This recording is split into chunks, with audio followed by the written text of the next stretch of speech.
Вот сделали ремонт ванны, туалета.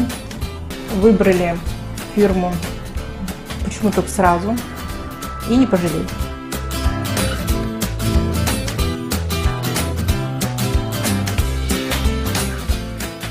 Сделал работник Саша, который у нас работал.